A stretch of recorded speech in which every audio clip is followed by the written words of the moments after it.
এই 18,000 লোকের চাকরি ফেরত দিতে হবে। মমতা ব্যানার্জিকে নাকে খত দিয়ে গিয়ে সুপ্রিম কোর্টে বলতে হবে এদের কাছে যে 18,000 লিস্ট আছে ওইটা বৈধ, এদের চাকরি ফেরত দিন, বলতে হবে। এখন কেন বলছেন না?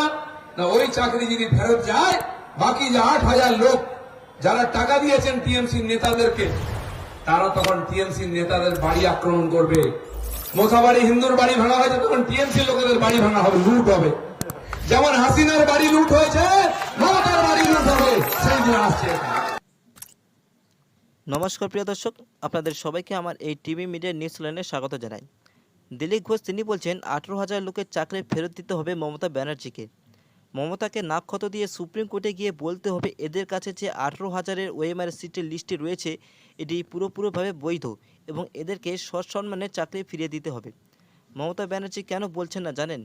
তার কারণ হলো বাকি 8,000 লোক যারা তৃণমূলের নেতাদের লাখ লাখ টাকা দিয়ে চাকরি পেয়েছিলেন তাদের কি হবে? তারা অনেকেই টিএমসি দলের লোক ছিল। তাদের চাকরি চলে গেলে সব টাকা পরিশোধ করতে হবে সমস্ত টিএমসি নেতাদেরকে। তাই সেই ভয়ে মমতা দিদি চুপচাপ রয়েছেন। কিন্তু দিলীপ ঘোষ তিনি বলছেন সমস্ত টিএমসি নেতাদের বাড়ি আক্রমণ করা হবে। মালদায় মুতগতে যেমন হিন্দুর বাড়িঘর ভাঙা হয়েছিল, যেমন গাড়ি এবং বিশেষ করে দেখে দেখে হিন্দুদের বাড়ি ভাঙা হয়েছিল, ঠিক তেমনই প্রত্যেকটি টিএমসি নেতার বাড়িও ভাঙা হবে। বাংলাদেশে যেমন শেখ হাসিনার বাড়ি লুট হয়েছিল তেমনি মমতার বাড়িও লুট করা হবে।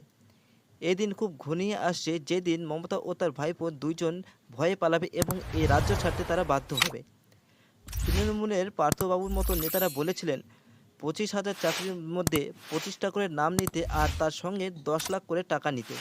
কিন্তু অনেকেই কেউ আবার 25-এর জায়গায় 30টার করে নাম নিয়েছেন এবং তার সাথে সাথে 15 লাখ টাকা করে নিয়েছেন। 5 লাখ টাকা নিজের কাছে রয়েছেন এবং কিছু টাকা পার্থবাবুকে দিয়েছিলেন। তাই এই ঘুষের টাকা তৃণমূলের সবাই প্রসাদের মতো ভাগ করে খেয়েছিলেন। কিন্তু তারা ভুলে গেছেন প্রসাদ খেলে তার মূল্য দিতে হয়, যেটা আজকে পশ্চিমবাংলার জেলায় জেলায় চাকরি হারাদের প্রতিবাদ মিছিল হচ্ছে।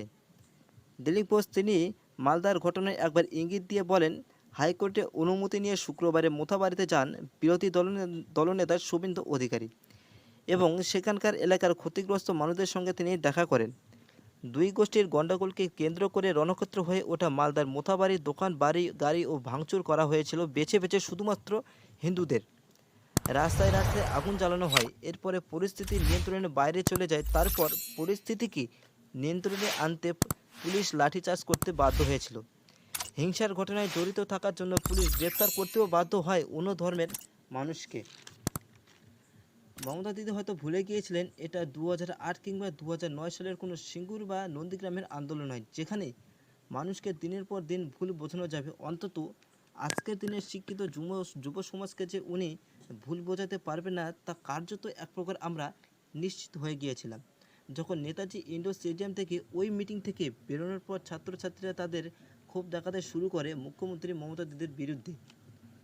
প্রিয় দর্শক, প্রত্যেকদিন সব রকমের নিউজ পেতে এবং টাটকা খবর দেখতে এই চ্যানেলটিকে লাইক শেয়ার কমেন্ট এবং সাবস্ক্রাইব অবশ্যই করবেন এবং আপনাদের হোয়াটসঅ্যাপ গ্রুপে প্রচুর পরিমাণে শেয়ার করুন যাতে প্রত্যেকের কাছে এই ভিডিওটি চলে যেতে পারে।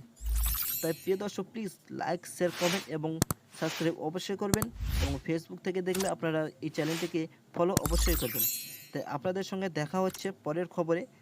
ততক্ষণ আপনারা সঙ্গে থাকুন, দেখতে থাকুন টিভি মিডিয়া নিউজ চ্যানেল। ধন্যবাদ।